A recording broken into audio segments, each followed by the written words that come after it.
Hello, and a very happy 2024 to you all. Is that what time it is now? Anyway, welcome to my slightly delayed Series 8 roundup for Inside Number 9. As you probably know, the next series will be coming to our screens next month, and of course I'll be reviewing every episode. So make sure you subscribe and ring the bell so you can hear my thoughts and join the discussion as it happens. Unfortunately, Series 9 is also going to be the final series, and so the next 6 episodes are probably going to be the last ones we ever get to see. I know, we'll get through this, somehow. So, as per usual, I'm going to go through the awards I made up years ago for reasons I've long since forgotten, and take a look at the best of Series 8. As you've probably guessed, this means heaps of spoilers from here on. But don't worry, you can still catch up with number 9 on iPlayer if you missed any. After that, I'll be ranking the episodes, just to annoy Reece. Okay, hold on tight, here we go. First up, the award for Best 9 has to go to the number 9 bus. Yes, that was quite the caper, wasn't it? What with the colossal special effects budget, frequent hardcore nudity, plus cameos from the entire cast of Psychoville and the League of Gentlemen all at the same time. Amazing how they managed to get them all in one place. Oh wait, that never happened. I love that the number 9 bus has become such a great in-joke within the fandom, even if it didn't actually arrive on time. They never do they? But look on the bright side, the bus episode can be anything we want it to be, using the collective power of our imaginations. And personally, I think the real bus was the friends we made along the way. But on to actual 9s, and I love how the number was integrated into the last weekend with the couple's 9-year anniversary and Olivia's 9-year coma. That ending really took a turn, didn't it? I also like the parrot on the sign at the beginning of Mother's Ruin, though after Wise Owl, it seems that birds on the number 9 sign mean that shit's about to go down. However, we did get 2 unique settings this year, along with some bonus hidden 9s within 2 of the episodes. First, we had the church pew from the Bones of St Nicholas, which introduced us to the wonderful world of champing, or church camping, which is a thing. Plus, there's a hidden 9 if you add up all the numbers on the digital clock. Nice one. And speaking of arithmetic, the episode 3x3 was a secret 9 right from the title. The show had 9 contestants, the 3-point turnaround had 9 squares, and if you added up the digits in the top cash prize, guess what number you got? Considering this episode wasn't originally billed as an Inside Number 9, still impressed they managed to pull that off, by the way. The way that the number 9-ness of it all was still baked right in there kept us all guessing. 3x3 gets the first point, and now let's move on to the next round. Now we come to Best Soundtrack, which, as always, gives us plenty of variety. And let's just say, they're missing a trick by not having Blue Jeans Baby in Eurovision 2024. And praise for the last weekend soundtrack in general, especially when the score changes at the end, becoming all sinister and doomy. Loved that. I also enjoyed those very sweet piano themes in Love is a Stranger. Sinister at times, hopeful and tender at others, plus those quick cuts back to the cheesy elevator music on the dating site. Speaking of cheesy, 3x3 nailed that tacky TV quiz feel, then transitioned into the number 9 theme for the end credits, with that tasty little sax riff at the end. I also enjoyed the jazzy drum solos that sync up with the action in Paraskividekatriophobia. It kind of reminded me of And the Winner Is back in Series 4, which I liked even if no one else did. You can hear more about that one, by the way, in my video, The 5 Least Popular Episodes of Inside Number 9 and Why I Still Like Them. But this time, I'm going to have to hand it to the Bones of St Nicholas.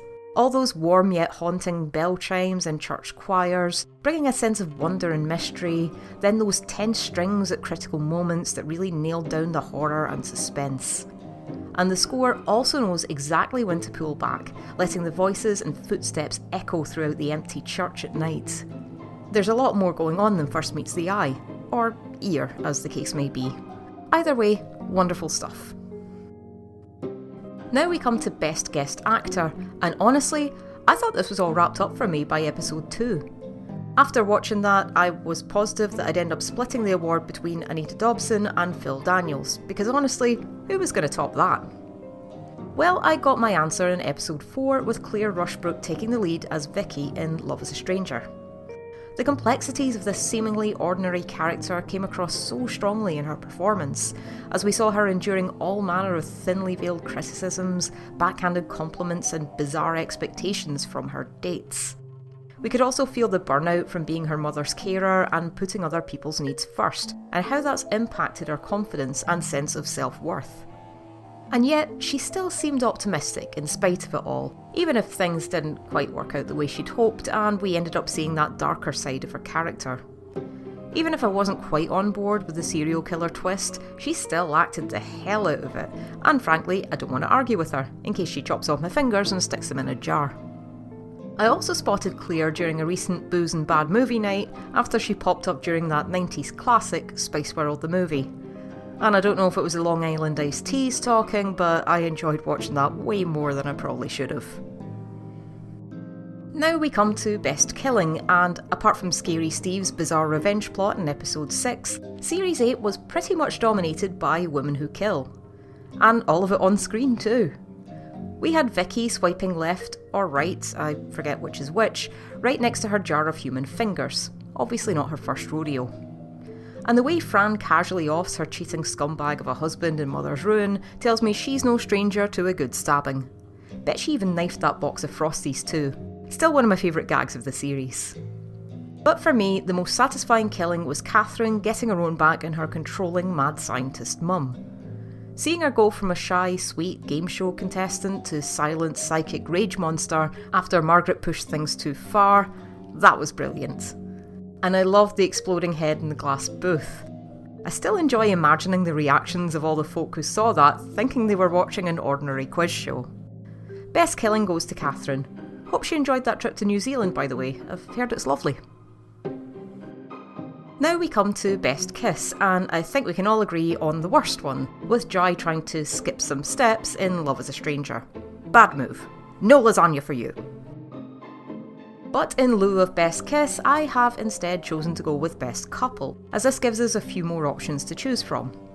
I have to say, I did genuinely like Pierce and Posey in The Bones of St Nicholas, who it turned out had actually been through quite a lot together. Sure, they could be noisy and irritating, but there was some real tenderness between them, and I loved that. There was also a lot of love between Gareth and Dana in Paraskevi-Decatriophobia, with her going to some bizarre lengths to help her husband face his fears. Bizarre and frankly ill-advised lengths. Please don't try that at home. We did have some interesting chemistry between Steve and Reece in The Last Weekend. Even more interesting when we're watching the episode a second time. And frankly, I'd be afraid to ask about the dynamics with Team Christopher Bigwins in 3x3, lest I touch some sort of nerve. I don't know, it just felt like things were more complicated than they let on, and honestly, I was half expecting something to kick off there during the show. But my favourite couple in this series has to be Reggie and Franny from Mother's Ruin. They're not exactly a model relationship, what between the infidelity, all their crimes, and one of them killing the other one, but they were definitely the most fun to watch. And I'll say it again, I would gladly sit through an entire series featuring those two characters and their criminal antics. Guess the couple that slays together stays together, unless, of course, they slay each other.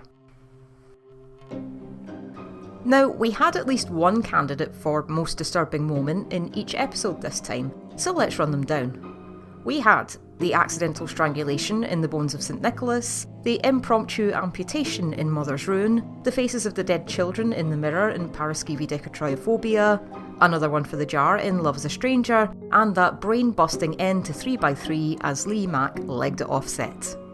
But come on, nothing compares to Scary Steve's Guide to Scaphism in The Last Weekend. Hearing all of its terrifying, disgusting detail, then seeing Chaz bound in cement and screaming with the beasties already buzzing their way in. Yeah, that's a new one for Inside Number 9's most disturbing moments, I think. Just the idea of it is absolutely horrible, and apparently this type of punishment was a real thing too, so naturally the lads had to include it somewhere. And just to add insult to injury, when they were asked in an interview about what happened next, Steve and Reece said that Chaz would have lasted exactly 9 days in the tub, during which he'd be force-fed all of that leftover quiche. What a way to go. Now on to Best Hare, both kinds. So let's start with the famous number 9 Hare. For this one, I like that sneaky one that appeared on the board at the very end of 3x3. Maybe that cursed item was somehow the source of or a symbol of Catherine's power, or maybe I just can't resist the urge to shoehorn a deeper significance to the Hare statue in every episode. If you've seen Tempting Fate, then you'll know why I do that. As for the other kind of Hare, that's gotta be Reece's ex-90s boy band do from the last weekend. A bittersweet callback to his character's failed career in pop music. As a wise man once said, it's a shit business. Now we come to the best Steve and Reece performances of the series. At least this time the lads were kind enough to narrow it down by having absolutely no appearance in 3x3, so that makes my life just a little bit easier. For best Steve, he was very charming as Manny in Love as a Stranger, complete with a quirky interest that only a number 9 character would have. That was until his wife showed up and we found out he was another cheating scumbag. I also really liked him as Hare in Mother's Ruin, and he did a great job of playing in all of our sympathies, especially given the hard dog-eat-dog life he must have lived. But for me, it's the two sides we saw to Joe in the last weekend and how Steve was able to flip the switch and reveal his true nature. I was completely taken in by his acting as a cancer patient who was still struggling to accept his fate, as I'm sure we all were. But that final scene reminded us all that Steve can play a right scary bastard when he wants to. For best Reece, we had a fun turn as Norman in Love as a Stranger, definite vibes of the Doctor from the League of Gentlemen, plus an absolutely brilliant possession scene in Mother's Ruin that happens while his character is in absolute agony. But I think Reece's best performance this time was when he took the lead in Paraskividecatriophobia. He gives us some brilliant physical comedy and slapstick, does a great job of acting flustered and anxious for quite a long stretch of time, and we get some lovely pathos from Reece as we discover Gareth's backstory and we really start to root for him getting better. How nice that he almost got a win. And now we're on to character who got the worst deal in the entire series, and we have a fair few contenders. Reggie gets stabbed to death in Mother's Ruin, but to be fair, he probably had it coming. Vicky had to endure the horrors of online dating in Love as a Stranger, while Jai fell afoul of an online pickup artist who probably charged him good money for one of their god-awful courses. And that didn't exactly work out great for either of them. Then we had Catherine in 3x3, who's presumably spent her whole life as a human guinea pig for her mum's experiments. So, while I havered over this for some time, I decided that the award goes to practically every character who was played by Reece. Think about it. After Mother's Ruin, he ended up a foot shorter. Between his childhood trauma and that little accident with his wife and the umbrella, Friday the 13th ended up being extremely unlucky for him in Paraskividecatriophobia. I can't imagine the amount of therapy he'd need after that turn of events. And there's the last weekend. Do I really need to elaborate any further? Can you imagine any worse way to die than that? Never mind not at all kind to animals, Series 8 was not at all kind to Reece. And I know that for the last two series we had a bonus award for the best doggo, but we didn't really have any this year. So I'd like to give this award to my dog Zorro. He's a rescue dog from Spain, and no, he's never going to grow into those ears. Zorro's favourite episode was The Bones of St Nicholas, which was the first number 9 he ever saw, and he'd like to see more bone-themed episodes in the future. He also watched every single episode of Series 8 with me on broadcast, so we have a new fan. And because I did this for the last series, I would rate Inside Number 9 Series 8 as fairly kind to animals. None of them were actually killed this time around, although a parrot was almost used as a blood sacrifice, and a black cat nearly got an impromptu shower, which then backfired. I get the feeling the less we know about Margaret and her Arctic monkeys experiment, the better. And while Reece got rid of some pesky insects at the start of the last weekend, those creepy crawlies got a right good feast by the end of the episode.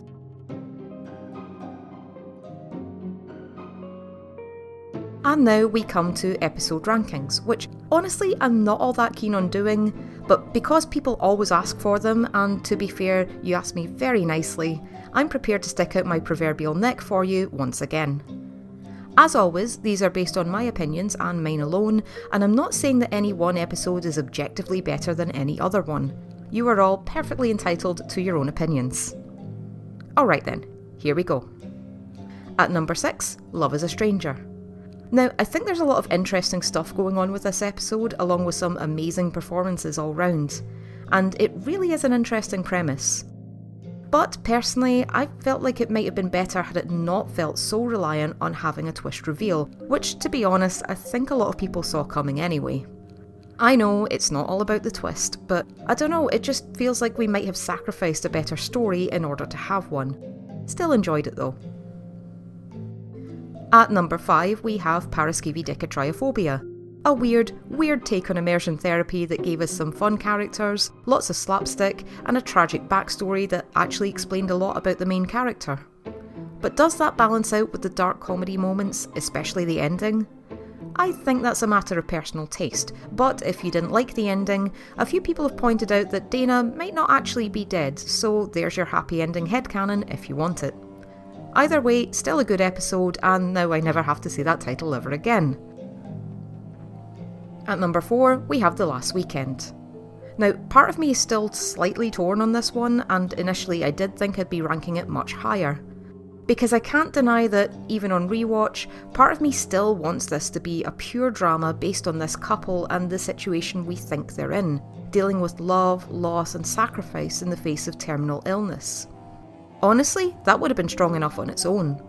But on the other hand, the ending is so delightfully dark, so twisted and so very number 9 that I can't help but love it anyway, and I did enjoy spotting all the double meanings that hint at where the episode is going. At number 3, Mother's Ruin. I really enjoyed this one. It was dark, it was gruesome, it was hilarious at the same time, and the casting and chemistry between the characters was just spot on. Kudos once again to Reece in the possession scene, that was fantastic. As I said before, I really loved Phil and Anita in this episode. Plus, I think it ended at just the right point, which is harder to get right than you might imagine. Maybe they got the money, maybe they didn't, and maybe the parrot just says things sometimes, but either way, yay necromancy. At number 2 is The Bones of St. Nicholas. I love me a good ghost story, so I do, and the way they were told within the episode, using the talents of both Simon Callow and Shobna Kolati, that was brilliant. The atmosphere of the story, mostly thanks to the setting, was wonderfully haunting and inviting at different points. I also loved getting to watch this indoors on a cold December night with the tree and decorations up and the fireplace on and a drink in my hand. Good times. So, and I know this might be a controversial opinion, but my favourite episode was 3x3. Okay, hear me out. First, I loved the execution of it. The episode, that is, not the contestant in the booth, but we'll get to that in a minute. Pranking us all with that long-awaited number 9 bus, complete with photo shoots and a fake poster, getting the TV guides on board with fake listings to pretend that the episode had actually been replaced at the last minute, but then giving us just enough hints during the show to indicate that this was, in fact, an episode of Inside Number 9. I mean, come on. References to Witchfinder General and Christopher Bigwins, those were just subtle enough. Getting Lee Mack on board was a stroke of genius too. But what I really liked was the inventive way it told the story behind what we were actually being shown, about a scientist and her human experiment, which, in true horror fashion, ended with the creation turning against her creator. Classic. And whether or not they were actually mother and daughter, that dynamic was still in place, adding to the drama. I loved watching this on the night, and I enjoyed playing along at home because I actually really like quiz shows. But most of all, I really enjoyed talking about it afterwards. I mean, my quick first impressions review ended up being nearly as long as the episode itself, so that's got to count for something. So once again, well done Steve and Reece. You got us again, and you got us good. So those were my rankings. Don't agree? Don't lose your head. But as always, feel free to share your opinions on Series 8 in the comments, and I look forward to reading them.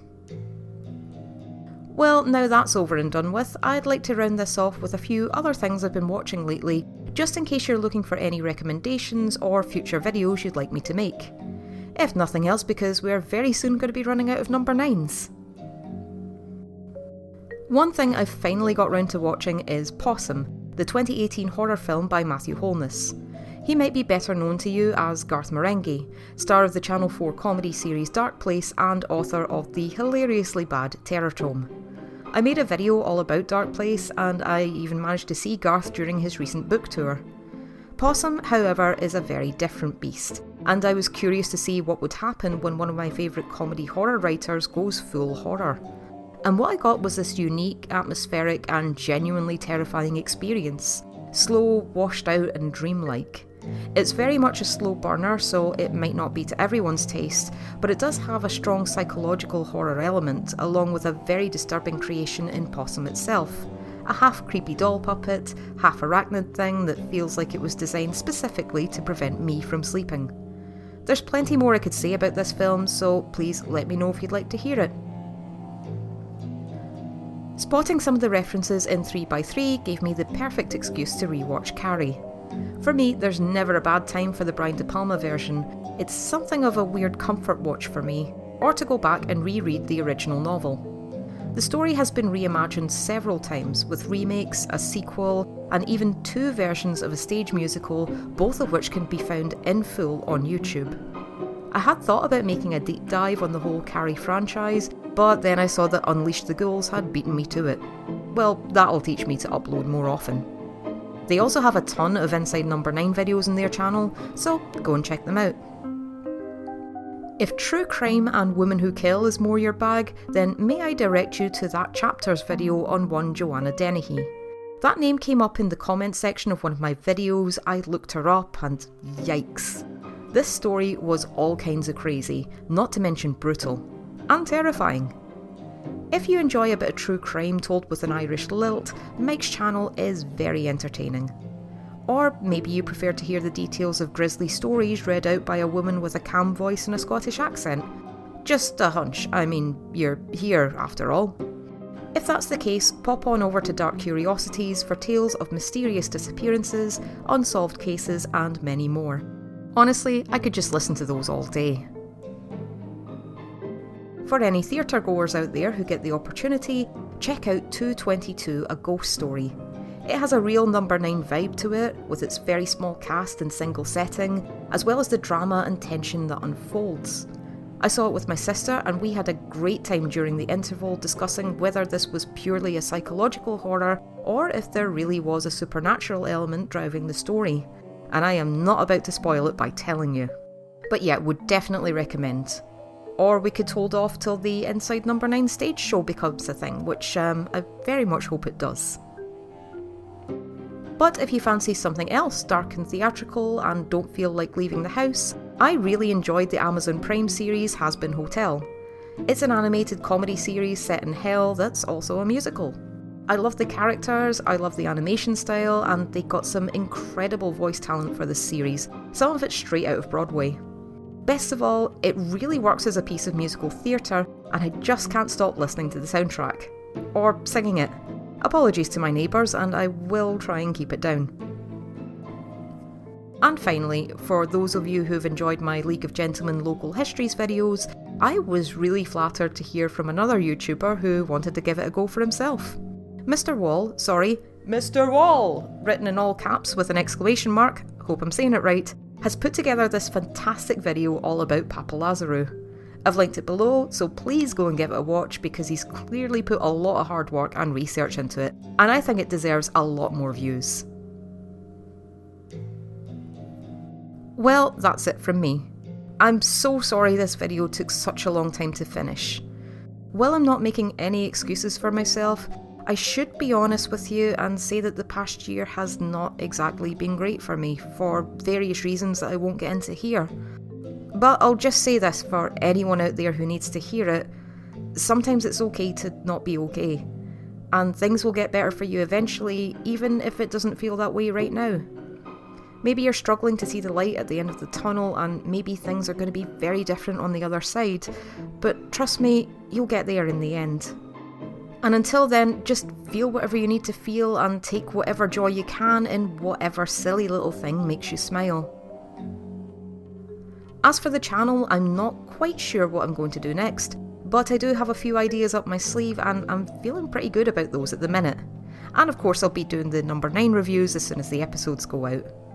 Feel free to comment with anything else you'd like me to talk about, ring the bell if you want to see the next one as soon as it uploads, and as always, don't forget to hit the like button, it helps me out with the almighty algorithm, and please remember to subscribe if you haven't already. See you again soon.